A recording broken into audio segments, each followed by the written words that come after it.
Hello students, last video lecture में हम लोग ने जो है वोल्टेज रेगुलेशन में ही देखा, इंट्रोडक्शन एंड डेरिवेशन में। ओके, यहाँ तक हम लोग बात कर रहे थे, ये जस्ट का तो सभी बना हुआ है। अब यहाँ पे जो हम लोग ने नया एक फार्मूला देखा, ये हमारा कौन सा फार्मूला है? ये हमारा लैगिंग पावर फैक्टर लोड के लिए निकला था, है ना। और इसी को हम लोग भी तोड़ के हम लोग देखा है कि यहाँ प्लस आया और माइनस किसके लिए था? लीडिंग पावर फैक्टर के लिए। तो यहाँ पे आप ये कर सकते हो कि अगर हम लोग पुट कर दे put -φ2 in place of φ2। Okay, अगर φ2 की जगह पे -φ2 पुट करते हैं तो φ2 नीचे तो -φ2 ऊपर, यानी कि आपका करंट क्या हो जाएगा? लीड कर जाएगा। तो लीड किस में होता है? कैपेसिटिव में। तो अगर आप ऐसा पुट करते हैं तो cos of -φ2, okay, plus sign था, साइन ऑफ -φ2, ओके, तो माइनस बाहर आ जाएगा और ये cos ऑफ -φ2 यानी cos φ2, ये क्या हो गया? लीडिंग के लिए, जो हम लोग पहले भी बात कर चुके। यहाँ भी अगर φ2 की जगह -φ2 पुट करें तो ये क्या हो जाएगा? Plus sign. तो ये किसके लिए हो गया? लीडिंग पावर फैक्टर लोड के लिए। तो हम लोग यहाँ तक कंक्लूजन निकाले, ओके, लीडिंग और लैगिंग पावर फैक्टर लोड के लिए। अब हम लोग इसके इम्पोर्टेंस के बारे में बात करेंगे आगे। ओके, वोल्टेज रेगुलेशन होता क्या उसके बारे में बात करेंगे, जस्ट सी। तो हम लोग ने लास्ट क्लास में क्या बात किया कि वोल्टेज रेगुलेशन, ओके, जितना कम से कम हो उतना ज़्यादा अच्छा। हम लोग ने बात किया था कि for the better voltage regulation, for the better performance of the transformer, voltage regulation must be low as possible. Okay, तो यहाँ पे वोल्टेज रेगुलेशन को लो करना यानी कि लो, कम से कम लो करना। तो यहाँ पे हम लोग देख सकते हैं कि जो हमारा डेरिवेशन आया फाइनली, ओके, वो फाइनली डेरिवेशन क्या आया? फाइनली हमारा जो है ये सेम एक्सप्रेशन है जिसको हम लोग यहाँ पे बनाए हुए हैं, नहीं। तो यहाँ पे फाइनली कह क्या रहा है कि ये हमारा वोल्टेज रेगुलेशन है, per unit voltage regulation nu Z cos φSC minus φ2, किसके लिए? लैगिंग पावर फैक्टर लोड के लिए। यानी कि ये एक्चुअली है क्या? I2ZE2 by E2 cos φSC minus φ2। तो अगर हम लोग को पर यूनिट वोल्टेज रेगुलेशन कम से कम रखना है तो कम से कम रखना होगा तो इसको मिनिमम रखना होगा। I2ZE2 बाई E2 को मिनिमम रखना होगा। ओके, तो इसको मिनिमम रखने का मतलब क्या है? ये देखो ये हमारा क्या था? ये था, ओके, दिस वन, ये RE2, तो RE2 के लिए लो I2 RE2 लिखे, XE2 के लिए I2 XE2 लिखे और I2ZE2 लिखे। E2 तो सब में हो गया। तो अगर इसको पर यूनिट वोल्टेज रेगुलेशन को मिनिमम रखना है तो उसको मिनिमम रखने के लिए इसको मिनिमम रखना होगा, इसको मिनिमम रखना होगा, इसको मिनिमम रखना होगा। इसको मिनिमम करने के लिए मतलब इसको मिनिमम करना होगा या और इसको मिनिमम करना होगा। ओके, तो इम्पीडेंस को मिनिमम रखने के लिए हम लोगों को क्या करना होगा? रेसिस्टेंस को मिनिमम करना होगा और लीकेज रिएक्टेंस, है ना, एक्स क्या है हमारा? लीकेज रिएक्टेंस को मिनिमम रखना होगा। तो हम लोग यहाँ पे क्या करते हैं? Voltage regulation can be reduced by reducing the equivalent impedance और by reducing the equivalent resistance और बाय रिड्यूसिंग इक्विवेलेंट रिएक्टेंस। लेकिन हम लोग ने जो है रेसिस्टेंस में हम लोग दो ही फैक्ट जानते हैं। ओके, तो रेसिस्टेंस के लिए वोल्टेज ड्रॉप और लॉसेस। तो हम लोग रेसिस्टेंस को क्या करते हैं? रिजर्व कर लिए for the efficiency purpose. Of course तो मैंने बताया था फिगर ऑफ मेरिट में दो है, एफिशिएंसी एंड वोल्टेज रेगुलेशन। और एफिशिएंसी जो है मनी से रिलेटेड है, इकोनॉमिक्स से रिलेटेड है। तो यानी कि रेसिस्टेंस के साथ हम लोग कोई छेड़छाड़ नहीं करेंगे, okay, to reduce the voltage regulation. तो हम लोग यहाँ पे क्यों नहीं कर रहे हैं? बिकॉज रेसिस्टेंस जो है वो सबसे ज़्यादा जो है इफेक्ट डालता है, इम्पैक्ट डालता है किस पे? एफिशिएंसी पे। ओके, तो अब हम लोग के पास एक ही रास्ता बचा वोल्टेज रेगुलेशन को रिड्यूस करने के लिए, लीकेज रिएक्टेंस को कम करना, है ना। तो लीकेज रिएक्टेंस को कम करना, तो लीकेज रिएक्टेंस कैसे कम होगा, लीकेज फ्लक्स हमारा कम होगा। तो हम लोग ने बात किया था इस पे कि leakage reactance can be reduced by reducing the leakage flux. Okay, तो लीकेज फ्लक्स को कम करके हम लोग लीकेज रिएक्टेंस को कम कर सकते हैं। और उसके लिए हम लोग क्या करते हैं, ओके, उसके लिए हम लोग जो है ट्रांसफार्मर को उस तरह से डिजाइन करते हैं, है ना। तो हम लोग लीकेज फ्लक्स को, यानी कि हम लोग फाइनली बात कर सकते हैं कि voltage regulation can be reduced by reducing the leakage flux. हम लोग ने लीकेज फ्लक्स को कम रखने के लिए, आपको याद होगा, कंस्ट्रक्शन के तौर पे हमारे पास दो ट्रांसफार्मर था, एक कोर टाइप और दूसरा सेल टाइप। तो कोर टाइप ट्रांसफार्मर में हम लोग सिलेंड्रिकल वाइंडिंग किए, है ना, दैट इज कंसेंट्रिक वाइंडिंग, आपको याद होगा। ओके, तो हम लोग ने क्या किया वहाँ पे, कोर टाइप ट्रांसफार्मर में कंसेंट्रिक वाइंडिंग यूज़ किए, जहां आपको याद होगा कि हम लोग लो वोल्टेज वाइंडिंग के ऊपर जो है हाई वोल्टेज वाइंडिंग को किए, सो डेट कि जितना ज़्यादा से ज़्यादा फ्लक्स हो वो सारा फ्लक्स क्या हो, लिंक हो जाए एक दूसरे से। ओके, तो उससे हमारा लीकेज फ्लक्स कम से कम होगा नहीं, तो लीकेज फ्लक्स कम से कम हुआ तो वो तो कोर टाइप में किया। सेल टाइप में हम लोग ने क्या किया, सैंडविच वाइंडिंग यूज़ किया, सैंडविच वाइंडिंग या पैनकेक वाइंडिंग, और वैसा वाइंडिंग यूज़ करके जो है हम लोग क्या किए, लीकेज फ्लक्स को रिड्यूस किए। नाउ यहाँ पे कोर टाइप ट्रांसफार्मर में जो है हम लोग लीकेज फ्लक्स को हम लोग जो है रिड्यूस कर सकते हैं, लीकेज फ्लक्स को by reducing the windows height to width ratio, by increasing the windows. Core type में ये कोर टाइप ट्रांसफार्मर है हमारा, आपको याद होगा। ओके, ये इसका हाइट हो गया और ये इसका विड्थ हो गया। ओके, तो हम लोग ने क्या बात कर रहा है, ओके, कि हम लोग लीकेज फ्लक्स को रिड्यूस कर सकते हैं by increasing the windows height to width ratio, यानी कि H/W रेशियो को हम लोग को बढ़ा के जो है लीकेज फ्लक्स को कम कर सकते हैं, याद रखिएगा, है ना। तो विंडोज हाइट बढ़ाए, हाइट मतलब ये बढ़ाएंगे, जितना ज़्यादा बढ़ाएंगे उतना ज़्यादा फ्लक्स जो है बाइंडिंग को लिंक होगा, ऑफ कोर्स ऑब्वियस है। या इस विड्थ को घटाएंगे, यहाँ तो कोई बाइंडिंग है ही नहीं, है ना, ये तो सिर्फ पाथ को है, तो जितना ये कम से कम पाथ होगा उतना ज़्यादा फ्लक्स होगा। ओके, और जितना ज़्यादा हाइट होगा उतना ज़्यादा बाइंडिंग को लिंक करेगा, जितना ज़्यादा बाइंडिंग को लिंक करेगा उतना ज़्यादा EMF इंड्यूस होगा। तो एक अनदर वे है हमारा just to reduce the leakage flux by increasing the windows height to gain ratio, window height to width ratio. Okay, now हम लोग बात करेंगे वोल्टेज रेगुलेशन के कंडीशन के बारे में।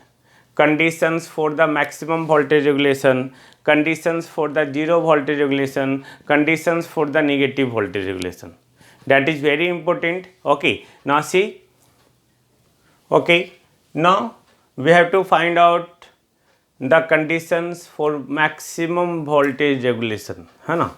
तो मैक्सिमम वोल्टेज रेगुलेशन के लिए हम लोग सबसे पहले जो है वोल्टेज रेगुलेशन का फार्मूला लिखेंगे।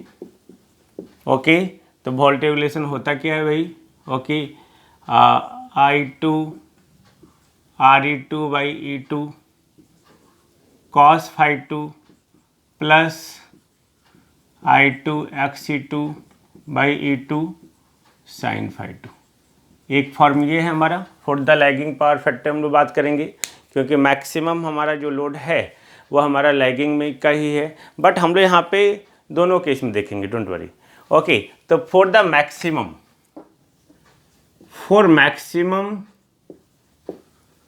वोल्टेज रेगुलेशन, तो मैक्सिमम के लिए क्या होगा, हम लोग मैथमेटिकल अप्रोच अगर अपनाते हैं तो इसमें जो है phi2 कांस्टेंट हमने बात किया था for the given power factor, E2 constant, RE2 XE2 constant, तो ऑफकोर्स वेरिएबल हमारा क्या है, सिर्फ I2। तो मैक्सिमम के लिए हम लोग क्या करते हैं, फर्स्ट डेरिवेटिव को 0 रखते हैं। तो जब हम फर्स्ट डेरिवेटिव को 0 रखेंगे तो इसको हम लोग डिफरेंशिएट किए, डिफरेंशिएट करने के बाद इसका फर्स्ट डेरिवेटिव 0 करेंगे, है ना। तो इसको डिफरेंशिएट कर रहे हैं, तो डिफरेंशिएट करने का मतलब क्या हो गया, RE2/E2 cos phi2, clear this one. Okay, तो यहाँ पे हम लोग क्या कर रहे हैं, ओके, करंट को कांस्टेंट कर रहे हैं, ओके, सॉरी, पावर फैक्टर को कांस्टेंट कर रहे हैं, ओके। लेकिन अगर हम लोग जो है लोड को वैरी करवाते हैं, है ना, और करंट को अगर कांस्टेंट रखते हैं, तब क्या कंडीशन होगा, और ये भी बात करेंगे हम लोग कि जब पावर फैक्टर में हम लोग एंगल को वैरी करवा रहे हैं, यानी कि लोड को वैरी करवा रहे हैं, तब क्या, पहले हम लोग जो कंडीशंस निकालते हैं, ओके, वो निकालते हैं φ2 के कोरिस्पॉन्डिंग, ओके, कि जब यानी कि हम लोग ने बात किया था for the given power factor, for the given power factor हम लोग वोल्टेज रेगुलेशन को डिफाइन किए। तो अगर वहाँ पे पावर फैक्टर दिया हुआ रहे तब वो कांस्टेंट होगा, अदरवाइज वो हमेशा वैरी करते रहेगा, है ना।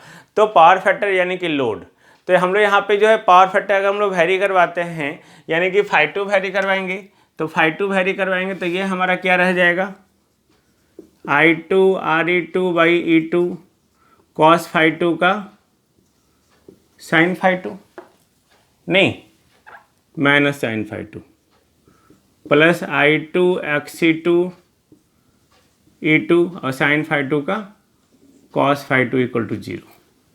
तो I2 तो ख़त्म हो गया, है ना, ये कभी जीरो नहीं हो सकता है, I2/E2 कांट भी zero, so Re2 minus sine plus Xe2 cos φ2 must be 0, okay. तो इसको हम लोग उधर ले गए, तो sin φ2 by cos φ2 equal to Xe2/Re2, यानी कि tan φ2 equal to Xe2/Re2, okay. तो यहाँ पे tan फाई का वैल्यू पॉजिटिव, ओके, जैसे ये इंडिकेट कर रहा है कि ये जो होगा हमेशा लैगिंग पावर फैक्टर के केस में ही होगा। आप यहाँ पे लीडिंग के केस में भी इसको इंडिकेट कर सकते हैं, है ना। ये पॉजिटिव ये बता रहा है कि φ2 का पॉजिटिव होना, यानी कि φ2 अब जो पहले से कंसीडर किया वही है हमारा, ओके। वही अगर आपने यहाँ पे लीडिंग के केस में डिफरेंशिएट किया होता तो ये माइनस का माइनस रह जाता, यहाँ माइनस रह जाता, तो ये वैल्यू क्या आ जाता, निगेटिव। तो निगेटिव ये बताता कि आपने लीडिंग के केस में जो φ2 एंगल माना वो जस्ट उल्टा होगा, तो जस्ट उल्टा होगा यानी कि लैगिंग होगा। तो यहाँ पे हम लोग इसलिए पहले से लैगिंग एज्यूम करके चल रहे हैं कि यहाँ पे लैगिंग आया, है ना। तो φ2 यहाँ पे पॉजिटिव आने का इंडिकेशन क्या है कि वोल्टेज रेगुलेशन जो मैक्सिमम होगा वो हमेशा लैगिंग पावर फैक्टर पे ही होगा। अब यहाँ पे अगर हम लोग पावर फैक्टर निकालना चाहें तो ये tan φ2, तो tan φ2 के लिए हम लोग यहाँ पे डिफाइन कर सकते हैं अलग से एक ट्रायंगल, ये Xe2 हो गया, ये Re2 हो गया, और ये तो Ze2 हो जाएगा। तो cos φ2 ये क्या हो जाएगा, cos φ2 इक्वल टू Re2/Ze2, यानी कि इसी पावर फैक्टर पे ये क्या होगा, वोल्टेज रेगुलेशन हमारा मैक्सिमम होगा, है ना। अब अगर आप जो है जो हम लोग जो दूसरा, है ना, दूसरा जो फॉर्म निकाले थे उस फॉर्म में भी आप चेक कर सकते हैं। दूसरा फॉर्म हमारा क्या था, दूसरा फॉर्म ये था, per unit voltage regulation equal to new Z cos φSC minus φ2, ये था ना, ओके। तो न्यू जेड यहाँ पे क्या था एक्चुअली, I2ZE2/E2। तो मैक्सिमम के लिए मैक्सिमम के लिए हम लोग क्या करते हैं, ओके, इसके डिफ्रेंशिएशन को जीरो करते हैं विथ रिस्पेक्ट टू फाई, ये जीरो हो गया। तो जीरो होने वाले ये तो कांस्टेंट है भाई, तो I2ZE2/E2, है ना, माइनस साइन लगा हुआ है, तो माइनस, ओके, कॉस का sine φSC minus φ2 equal to 0। ये तो कभी जीरो हो नहीं सकता है, तो जीरो होना होगा तो यही होगा, यानी कि sine φSC minus φ2 must be equal to 0। ये जीरो होने का मतलब क्या है, φSC must be equal to φ2, यानी कि अगर φSC का वैल्यू जो है φ2 के बराबर होगा तभी जो है आपका वोल्टेज रेगुलेशन क्या होगा, मैक्सिमम होगा, है ना। जैसे यहाँ पे आपका फाई टू है, ये फाई एस सी, आपको याद करो फाई एस सी एक हमारा स्पेशल डायग्राम है। ओके, कहीं कहीं इसको फाई इक्विवेलेंट भी लिखते हैं या हम लोग फाई एस सी भी लिखते हैं। ये हमारा फिक्स है, ये चेंज नहीं हो रहा है ना। ये हम लोग ने ये ट्रायंगल जो बनाया ये इसके अनुसार बनाया। ओके, बट ये ऑलवेज फिक्स है, इसको आप कहीं भी यूज़ कर सकते हैं, बिकॉज ये हम लोग ऑप्टिंग कर रहे हैं equivalent approximate circuit of the transformer refer to one side या सेकेंडरी साइड। ओके, तो ये हमारा फिक्स है, तो ये एंगल हमारा बराबर हुआ।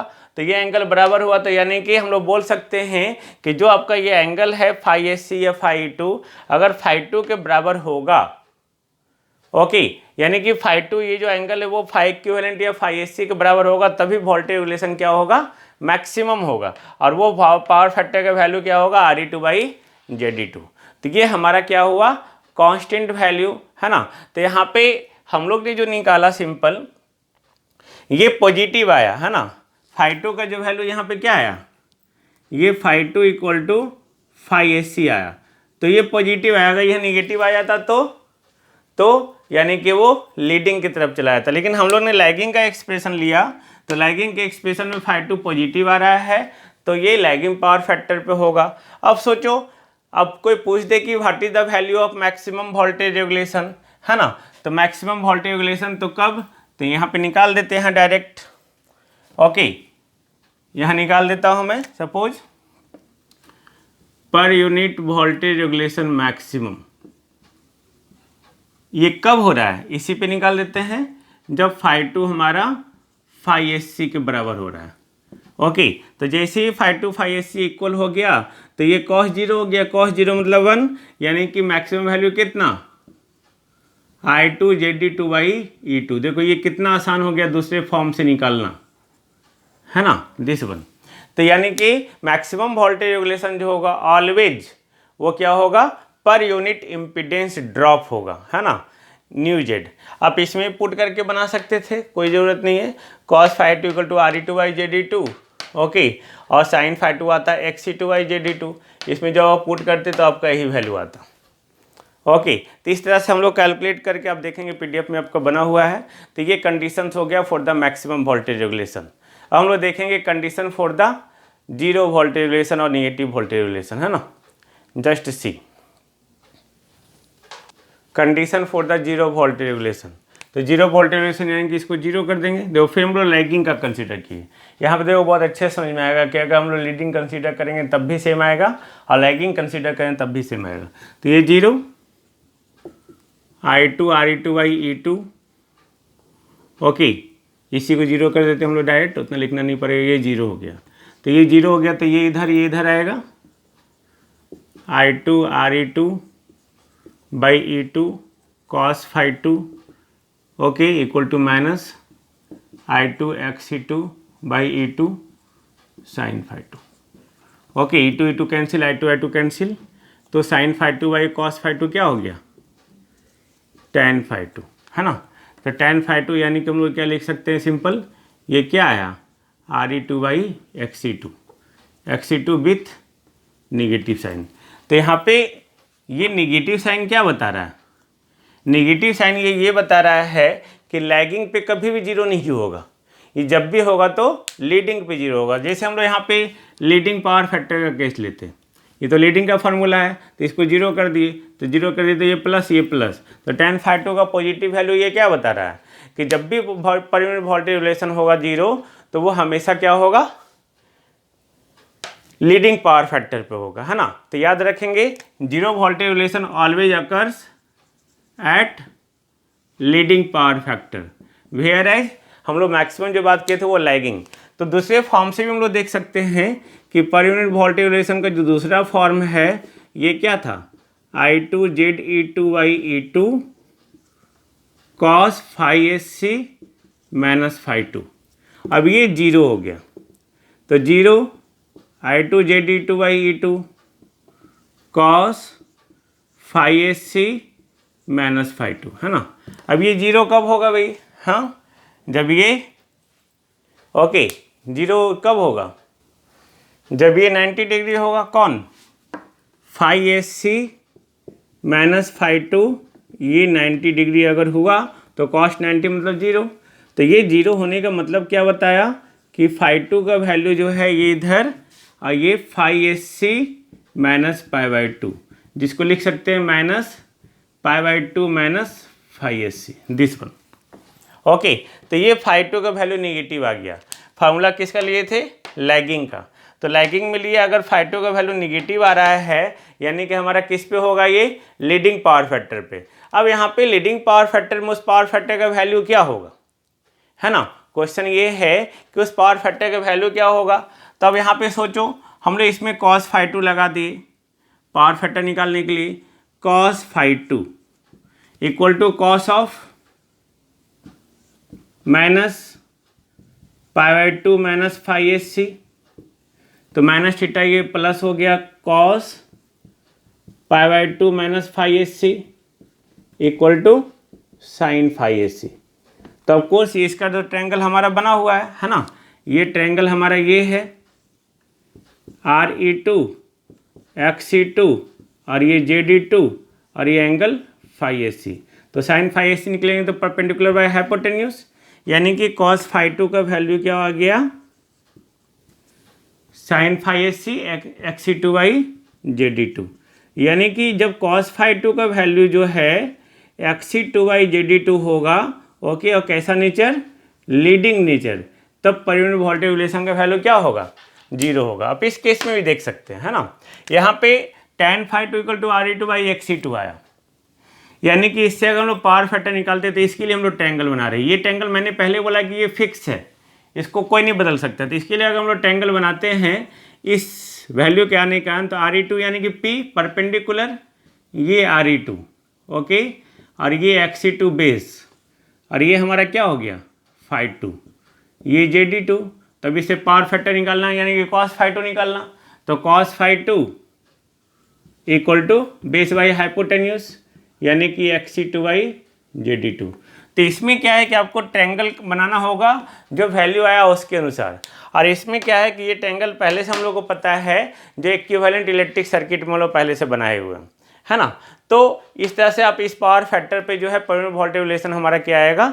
0 होगा। Now see for next condition for the minimum voltage regulation, just see. अब हम लोग जो नेक्स्ट देखेंगे condition for minimum voltage regulation. Of course maximum voltage regulation हुआ लैगिंग पावर फैक्टर पे, ध्यान देंगे, है ना। मैक्सिमम वोल्टेज रेगुलेशन कब हुआ? लैगिंग पावर फैक्टर पे, ओके। तो लैगिंग पावर फैक्टर पे हुआ, यानी कि इसका मतलब क्या हो गया? इसका मतलब ये हुआ कि ये कहना क्या चाह रहा है कि लीड, और यहाँ पे दूसरा जो हुआ पर यूनिट वोल्टेज रेगुलेशन 0 कब हुआ? लीडिंग पावर फैक्टर पे। तो यानी कि ये हमारा V2 है, ओके, ये लैग करेगा, ओके, तो मैक्सिमम होगा। 0 कब हो रहा है?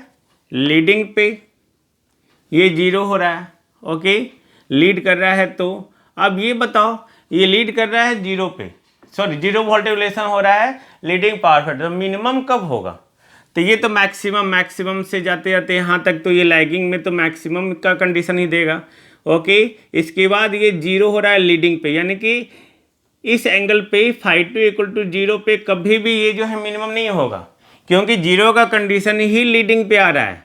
हम लोग इधर से इधर चल रहे हैं, मैक्सिमम से मिनिमम, है ना। तो मैक्सिमम से पहले 0 हुए लीडिंग पे। अब यहाँ पे एक कंडीशन आ रहा है कि जब φ2 का वैल्यू 90 डिग्री हो जाए, क्योंकि आप देख रहे हैं कि हमारा जो कॉस है, पावर फैक्टर क्या है? कोसाइन ऑफ एंगल है। तो φ2 हमारा जो है यहाँ पे कॉस जो है वो हमेशा वेरी करेगा, ओके, इस तरह से, दिस वन, ओके, 0, ओके, 90। तो कुछ भी अगर वैल्यू लेंगे तो उसके बाद जो है ये 0 पे 90 पे ही पावर फैक्टर का वैल्यू जो है cos 90, ओके, पावर फैक्टर जो है जब लीडिंग होगा तभी हमारा मिनिमम होगा। ये हमारा ये प्रूफ कर रहा है, प्लस ये भी प्रूफ कर रहा है, ये पर यूनिट वोल्टेज रेगुलेशन है, ओके, इक्वेशन है ये, है ना। अब ये बताओ मिनिमम कब होगा? तो मिनिमम के लिए हम लोगों ने पहले देखा क्या भाई? 0 हो रहा है लीडिंग पे, तो माइनस फार्मूला होता है लीडिंग। मिनिमम कब होगा? कॉस फाइटो का वैल्यू हमेशा जो है -1 से +1। अब अगर माइनस करेंगे तो ये और ऐड होके और ये हो जाएगा, है ना। तो कॉस फाइटो का वैल्यू कुछ भी होगा, ओके, तो 0 से 90 के बीच में होगा, 90 से एबव ला जाएंगे तो वो और निगेटिव होकर ऐड हो जाएगा। तो यहाँ पे हम लोग ये बात करते हैं कि पर यूनिट वोल्टेज रेगुलेशन जो मिनिमम होगा वो हमेशा, ओके, जब फाइटो का वैल्यू 90 डिग्री होगा तभी जो है 90 डिग्री या π/2 होगा, तभी जो है वोल्टेज रेगुलेशन क्या होगा, मिनिमम होगा। यानी कि cos φ2 यानी कि cos 90 0, यानी कि 0 पावर फैक्टर पे, ओके। तो 0 पावर फैक्टर पे मिनिमम, यानी कि पर यूनिट वोल्टेज रेगुलेशन जो है मिनिमम, तो cos φ2 0 यानी कि माइनस, तो इसमें sin φ2 निकालेंगे तो क्या होगा, sin φ2 equal to sine 90 degree equal to 1, तो ये आ गया -I2 Xc2/Zd2, यानी कि -μx, यानी कि मिनिमम वैल्यू पर यूनिट वोल्टेज रेगुलेशन का क्या होगा, -μx, है ना। ये हमारा इस फार्मूले से आया, इस फार्मूला से भी आप निकाल सकते हैं। पर unit voltage regulation equal to new Z यानी कि I2 ZE2/E2 cos φSC minus φ2, तो φ2 का वैल्यू 90 डिग्री, तो I2 ZE2/E2 तो 90 माइनस φSC, है ना। हम लोग लिख सकते हैं φSC माइनस 90 डिग्री यानी कि साइन φSC, तो I2 ZE2/E2 sign φSC, okay. तो साइन φSC, ये टेंगल आपको याद होना चाहिए ऑलवेज, RE2 XE2 और ये ZE2, ये φSC, तो साइन φSC यानी कि XE2/ZE2, तो इसको हम लोग लिख सकते हैं XE2/ZE2, ये कैंसिल, तो क्या आ गया I2 XE2/E2। बट हम लोग यहाँ पे क्या कर रहे हैं, कुछ गलती कर रहे हैं, है ना। गलती ये है कि ये हम लोग जो फार्मूला लिखे हैं ये लैगिंग के लिए, जब ये लैगिंग के लिए है तो लीडिंग के लिए, क्योंकि लीडिंग पे ही ना ये मिनिमम होगा, तो लीडिंग के लिए प्लस साइन, तो प्लस साइन, तो ये प्लस, तो 90 + theta equal to what, minus. तो ध्यान देने वाली बात है, मैंने जानबूझ के गलती किया सो डेट कि आप उसको पकड़ो, ओके। तो यहाँ पे 90 + theta cos 90 + theta equal to minus sine theta, तो यहाँ पे माइनस साइन आगे आ गया, दिस वन, ये पहले से हमारा मिनिमम आया हुआ है। Then this is the condition क्या है, यूनिटी 0 पावर फैक्टर पे हमेशा पर यूनिट वोल्टेज रेगुलेशन क्या होगा, मिनिमम होगा, है ना। और उसका मिनिमम वैल्यू क्या होगा, per unit reactive drop, okay. तो ये हुआ conditions for the minimum voltage regulation, okay. Last concept अब ये है कि हम लोग पर यूनिट वोल्टेज रेगुलेशन पढ़ लिए, एक हमारा इसमें होता है अप वोल्टेज रेगुलेशन और डाउन वोल्टेज रेगुलेशन, है ना। तो अप वोल्टेज रेगुलेशन हम लोग अगर कहीं भी अगर ये पूछ दिया आपसे अप वोल्टेज रेगुलेशन, ये तो हमारा फिक्स है A2 - B2, ये भी रेटेड चेंज होते रहता है, अप यानी कि ऊपर, ओके। तो अप वोल्टेज रेगुलेशन जो होगा ऊपर यानी कि क्या, ऊपर यानी कि और अच्छा मतलब कि इसका वैल्यू जो है ये, जैसे आप मतलब कि ज़्यादा, अप मतलब ज़्यादा, तो ज़्यादा मतलब भी रेटेड का वैल्यू जो है यहाँ पे क्या होगा, V2, ओके। अगर डाउन वोल्टेज रेगुलेशन बोलता है, डाउन वोल्टेज रेगुलेशन ये आपके लिए ऑब्जेक्टिव के लिए है, तो भी रेटेड का वैल्यू क्या हो जाएगा, E2। ऑफकोर्स E2 का वैल्यू क्या है, V2 से ज़्यादा, तो जब आप V2 लेंगे तो यानी कि इसका वैल्यू कम गया, तो इसका वोल्टेज रेगुलेशन का वैल्यू ज़्यादा हो गया। जो आप E2 लेंगे तो इसका वैल्यू बढ़ गया, तो वोल्टेज रेगुलेशन का वैल्यू क्या हुआ, घट गया।